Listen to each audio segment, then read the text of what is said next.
Morning guys, কি খবৰ আপোনালোকৰ? আশা কৰিছোঁ নিশ্চয় আপোনালোক ভালে আছে।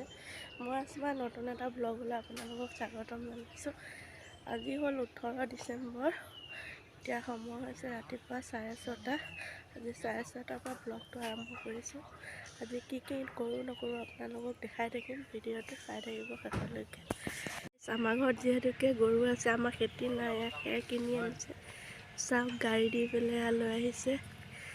দেখিছেনে?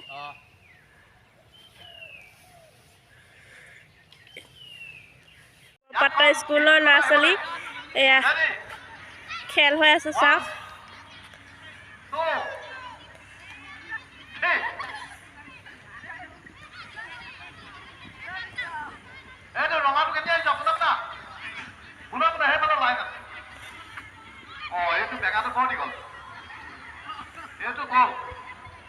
খেল হৈ আছে স্কুলত।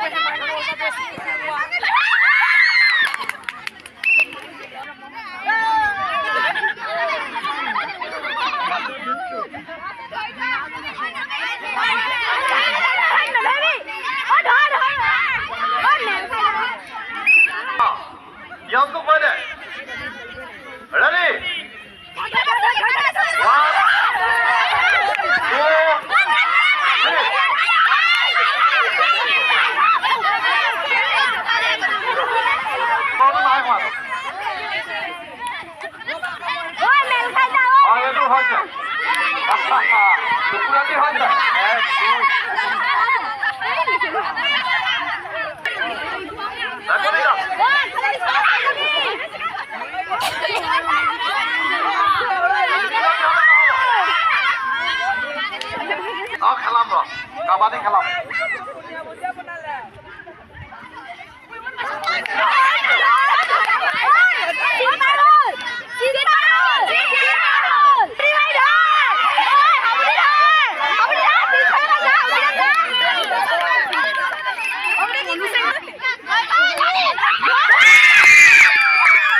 গাইছ, এয়া ভেকুলী জাপ খেল ছোৱালী। সেইজনীয়ে নোৱাৰিলে। আহি থাক, আহি থাক। খকে খকে ভেকুলী দুজনীহে। অকল এইফালজনীহে অকণমান হৈছে, ইজনী নোৱাৰে নাই। সেইজনী পাত বেং, ইজনী পাত বেং হৈছে। Jeans pant. গাইজ, আমি আজি সন্ধিয়া সময়ত গ'লোঁ বিদিশা ফুড চেণ্টাৰলৈ। ইয়াতে মানে বহুত পিঠা বনাই মেলি বিকে। সন্ধিয়া সময়ত মানে গৰম গৰম পকৰিও বিকে। কালি আমি গৈছিলোঁ, মিষ্টাৰ, মই, ৰিহানাছ আৰু এজন দাদা।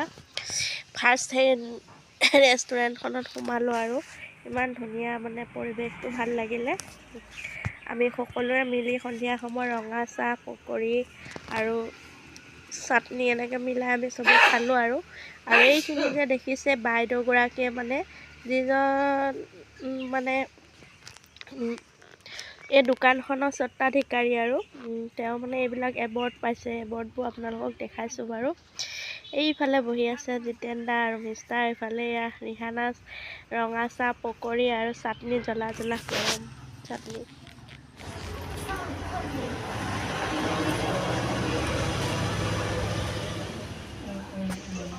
গাইজ, সন্ধিয়া সময়ত এয়া ৰঙা চাহ আৰু এয়া পকৰি লগতে জেলি আমি চবে মিলি খাই আছোঁ ইয়াত।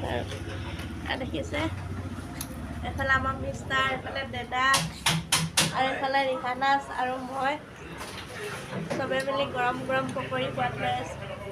আপোনালোক যদি আহে আমাৰ আমতল চাৰিআলিতে থকা, মই আপোনালোকক দি দিম লিংকটো। আহিব তেন্তে সকলোৱে সন্ধিয়া সময়ত গৰম গৰম পকৰি খোৱাত ল'ব।